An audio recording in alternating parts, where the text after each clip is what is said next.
Welcome to మన మాట 24/7 YouTube channel ఎన్నో ఉన్నా మనదంటూ ప్రత్యేకత సంతరించుకున్నటువంటి ఒక ఛానల్గా మీ ముందు రాబోతుంది. ఈ ఛానల్ ప్రారంభించే ముందు ఈ ఛానల్ యొక్క ఉద్దేశాన్ని గురించి మీకు మాట చెప్పవలసుకున్నాను. మహాభారత యుద్ధం యొక్క చివరి సమయం లోపల భీష్మ పితామహుడు శ్రీకృష్ణ ప్రశ్న అడగడం జరుగుతుంది. వీళ్ళంతా కూడా పాపం చేసి శిక్ష అనుభవిస్తున్నారు. మరి నేనేం పాపం చేశాను? నా తండ్రి కొరకు బ్రహ్మచర్యాన్ని పాటించాను, ఈ కౌరవ సామ్రాజ్యాన్ని కాపాడాను, ఈ భరతఖండాన్ని కాపాడేటువంటి ఒక బాధ్యతని తీసుకున్నాను. అటువంటి నాకు ఎందుకు ఈ శిక్ష లభిస్తోంది అని ప్రశ్న జరిగింది. అప్పుడు భగవంతుడైనటువంటి శ్రీకృష్ణుడు మాట చెప్పడం జరిగింది. ద్రౌపది యొక్క వస్త్రాపహరణం జరిగేటప్పుడు నీవు జ్ఞానివై ఉండి విజ్ఞువై ఉండి మౌనంగా ఉండడం జరిగింది.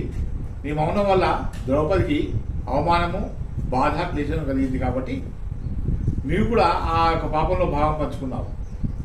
ఎస్, ఇది 100% కరెక్ట్. శ్రీకృష్ణ భగవంతుడు ఏదైతే మాట చెప్పాడో అది 100% నిజము. పారిశ్రామిక వాళ్ళైనా లేదా ఏ పరిశ్రమైనా కూడా ఒక కంపెనీ ప్రారంభించాలంటే అది దానికి తప్పనిసరిగా అనుమతులు కావాలి. ముందుగా మొట్టమొదటిది పర్యావరణ అనుమతి. నెంబర్ 2 వచ్చేసి అయితే ఫైర్ సేఫ్టీ, అంటే ఈ కంపెనీ నడిపేటప్పుడు ఎటువంటి యొక్క దుర్ఘటన తిరిగా కూడా ఫైర్ వాహనాలు తిరగడానికి దానికి అవకాశం ఉందా లేదా అనేటువంటిది. నెంబర్ 3 వచ్చేసి అక్కడ కార్మికుల యొక్క రక్షణ కొరకు ఎటువంటి సౌకర్యాలు కల్పించబడుతున్నాయి. ఇటువంటి అనేక రకమైనటువంటి సమస్యలు అన్ని కూడా మన కంపెనీ ప్రారంభించినప్పుడు వాటి ముందు ఉంటాయి. మరి ఈరోజు ఈ దుర్ఘటన కంపెనీకి అటువంటి అనుమతులు అన్నీ ఉన్నాయా? ఏదైనా కంపెనీ ప్రారంభించినప్పుడు కేవలం మాత్రమే అటువంటి అనుమతుల కొరకు వారు ప్రయత్నించడము, ప్రభుత్వం సంబంధించిన అధికారులు కూడా అటువంటి అనుమతులు ఇవ్వడం జరుగుతుంది. ఏదైనా ఒక సంఘటన జరిగినప్పుడు దాని గురించి మొత్తుకోవడం, అల్లరి చేయడము, గొడవ చేయడము, పాలకపక్షం వాళ్ళు సానుభూతి ప్రకటించడం, ప్రతిపక్షం విమర్శ చేయడము, ఇవన్నీ జరుగుతున్నాయి. ఇప్పుడు మునిపోయింది ఏంటి, ఆ సమస్య ఏంటి అనేటువంటి చర్చ మనకు వచ్చినప్పుడు ఒక సమస్య మన ముందుంది. అది సిగాచి పాశమైలాలో జరిగినటువంటి ఒక భయంకరమైన దుర్ఘటన.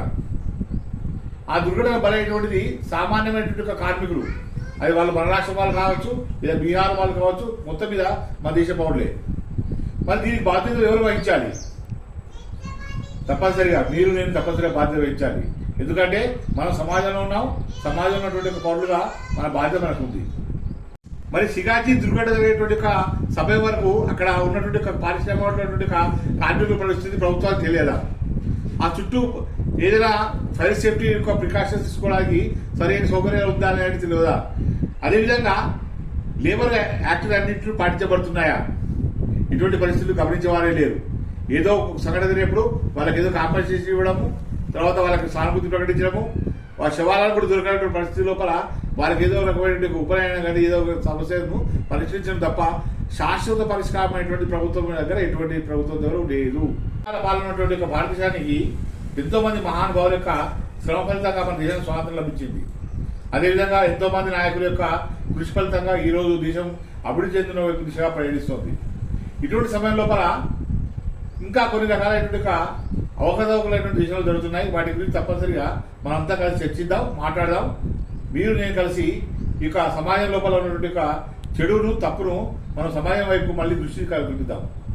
సిగాచి కంపెనీ అనేటువంటి కంపెనీ గురించి కొన్ని విషయాలు తెలుసుకుంటే, ఇది 30 సంవత్సరాల యొక్క క్రితం ఏర్పాటు చేయబడిన కంపెనీ. ఇది గుజరాత్ వ్యక్తులు ప్రారంభించే కంపెనీ అయినప్పటికీ కూడా మెయిన్గా అడ్మినిస్ట్రేటివ్ ఆఫీస్ వచ్చేసి హైదరాబాద్లోని పాశమైలారం లోపల ఏదైతే కంపెనీ ఉందో ఆ కంపెనీ పరిసరాల లోపలనే అది 4 ఎకరాల్లో ఉన్నటువంటి కంపెనీ ఇంకా విస్తరించబడింది. దీంతో పాటు గుజరాత్లో, అదేవిధంగా కర్ణాటకలో కూడా వీటి కంపెనీ యొక్క బ్రాంచెస్ ఉన్నాయని చెప్పడం జరిగింది. ఇది షేర్ మార్కెట్లో కూడా లిస్టెడ్గా చెప్పబడింది. అయినప్పటికీ కూడా 30 సంవత్సరాల అనుభవం ఉన్నటువంటి కంపెనీ లోపల మెయింటెనెన్స్ కొరకు ప్రత్యేకమైన ఒక ఎంప్లాయీస్ అందరూ కూడా నియమించబడి ఉంటారు. మరి వాళ్ళందరూ ఏం పని చేస్తున్నారు, వీళ్ళ యొక్క సేఫ్టీ గురించి ఏం చర్యలు తీసుకున్నటువంటి దానికి సమాధానాలు ఏమీ లేవు. కేవలం ఏంటంటే కార్మికుల యొక్క జీవితాలతో ఒక రకంగా చిరగాటవాడినట్టుగానే దీనికి ఎవరు బాధ్యత వహించాలి, మీరా నేనా, మనందరూ కూడా తప్పనిసరిగా విశ్లేషించుకోవాల్సిన అవసరం ఉంది.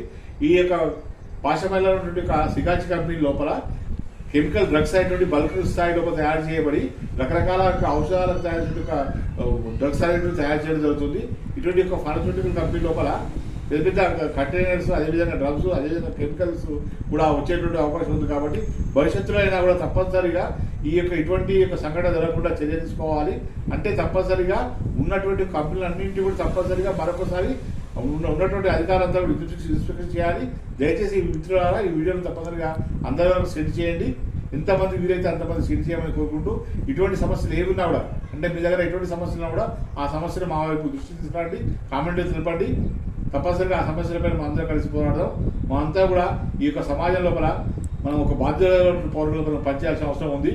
ముఖ్యంగా దేశ రక్షణ కొరకు బాటలో సైనికులు ఏ విధంగా అయితే పోరాడుతున్నారో మనం దేశంలో బాధ్యత పౌరులుగా మనం కూడా ఈ దేశంలో సమస్యలు అవి సామాజిక సమస్యలు కానివ్వండి, అదేవిధంగా ఇతర వ్యక్తిగత సమస్యలు కానివ్వండి, ఇటువంటి ప్రజల యొక్క ధనమాన ప్రాణాలకు ఇబ్బంది కలిగించే టెర్రరిజం సంబంధించిన సమస్యలు కానివ్వండి, ఏ సమస్య అయినా కూడా మా దృష్టికి వచ్చినప్పుడు దాన్ని ప్రజల దృష్టి తీసుకెళ్దాం, అందరినీ కూడా అలర్ట్ చేద్దాం, అందరినీ కూడా సేఫ్టీ వైపు నడిపిద్దాం. మరి ఈ మాటకు 24/7 మన మాటకు సంబంధం ఏంటి?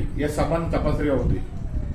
ఒక గొప్ప మేధావి చెప్పడం జరిగిందంటే, మేధావుల యొక్క మౌనం అనేటువంటిది ఈ దేశానికి పట్టేటువంటి దరిద్రము, అనిష్టము. మరి ఈనాటికైనా మనం ఒక మౌనం విడదాం. మన యొక్క మౌనం విడినప్పుడు దానికి ఏం మనం చేయాల్సిన పని ఏం లేదు. ఈ సమాజంలో ఎటువంటి తప్పు జరిగినా, ఎటువంటి దోషం జరిగినా, ఎటువంటి నేరం జరిగినా దానిపైన కూలంకషంగా చర్చించి అటువంటి సమస్య మళ్ళీ ఒకసారి రాకుండా చేయడానికి మీరు నేను మనందరం కలిసి ఒక బాధ్యతగా ఒక పౌరులుగా మనం కృషి చేద్దాం. ఆ యొక్క జీవితాలంటే ప్రభుత్వానికి కానీ కంపెనీల వాళ్ళకి కానీ ఒక ఆట వస్తువుగా మారిపోయింది. మరి అంత పెద్ద యంత్రాలు ఉన్నప్పుడు వాటికి మెయింటెనెన్స్ అనేటువంటిది సరిగా జరుగుతుందా? దాని సరైనటువంటి లేబర్ ఆఫీసర్ వాళ్ళు గమనిస్తున్నారా? వారు ఏం చేస్తున్నారు? నిద్రపోతున్నారా? ఇటువంటి ప్రశ్నలన్నీ మన మనసులో ఉదయిస్తున్నాయి. అయితే దీనిపైన కంటిన్యూస్గా మనం తప్పనిసరిగా పోరాడాల్సిన అవసరం ఉంది.